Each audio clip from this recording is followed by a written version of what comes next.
Okay, get ready for this video. You need to see it. This may be the future of the facelift. No surgery needed. Imagine if you can remove skin with a little bit of anesthetic while you're awake, walk out, heal in a few days, and have a tighter face. That's what this machine does. Removes facial skin without surgery, without the cutting. First things first, we're walking into an animation. Let's walk in, let's watch this. I'll narrate it with you, then I'll give you my thoughts. Here's the device right here.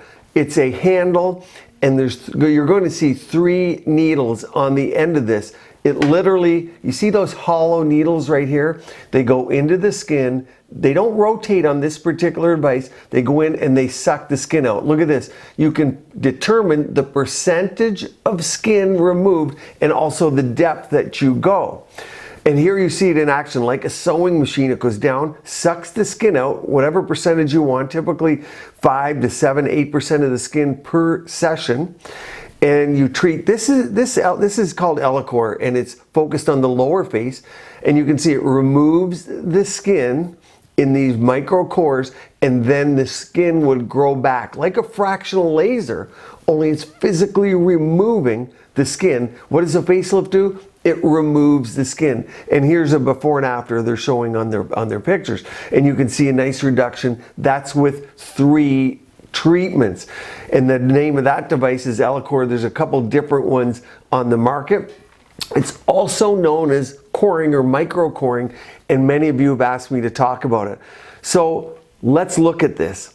Is it the new facelift where you go in, it's a 1-hour procedure, and you walk out, you heal up over 3 to 5 days, you go in for a couple more sessions, and let's say you just want a little more of your face removed. You go in for a couple more sessions after you heal up, and you get as much skin as you want gone. Sounds amazing. Okay. What are some of the potential issues? Number 1, pain. Well, you're getting your face removed, you're getting your skin removed, so a topical won't really cut it. It's injectable. A lot of times people do tumescent, or you just go in and you put lidocaine all around. You could do a nerve block. This particular device is targeting the lower face, which is often where you need most of the skin gone anyway. But then you can adjust it and get more skin removed over sessions. That's number 1, pain. Number 2, multiple sessions. As you can imagine, you can't just remove a bunch of skin. You need a certain amount of normal skin in between so it heals. So you need multiple sessions. Here's number 3, consider this.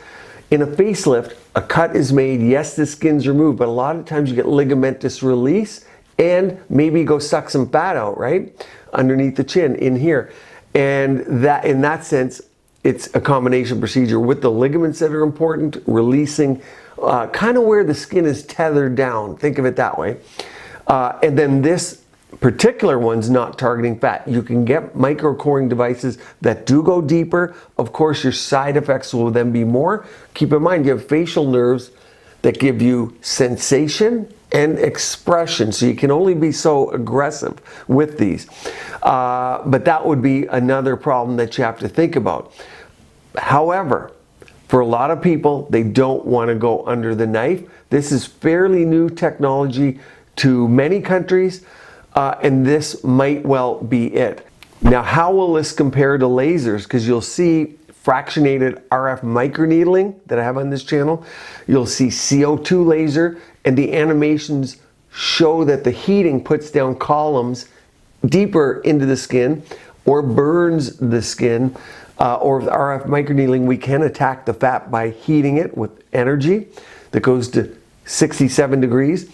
This will get rid of skin more obviously, and the loose skin, if that's what people are suffering from, mainly loose skin, they would then be a reasonable candidate for this. There are going to be people with a lot of fat, a lot of laxity, where this isn't going to work. But if there's just loose skin, you're going to see much more in 2022. I did reach out to a couple friends who have tried it, who have followed this quite closely as well, and some of them said, you know, it's kind of like a bloody mess. Meaning, yes, you're going to get a lot of bleeding with the procedure. So a lot of times they do lidocaine with epinephrine, a specific type, to decrease the blood flow, because the face is very vascular. For better or for worse? For better, because it helps us with infection and we don't get a lot of necrosis or death of the skin. So the vascularity helps in that sense. In the other sense, you get bruising. Hematomas, collections of blood are always a concern with procedures. So you need to know about this technology. We'll know much more in 2022 and 23. There'll be other devices coming. I will keep you posted. What do you think of this? Could be pretty amazing. Stay tuned here. Keep your skin and body beautiful, healthy, and vibrant.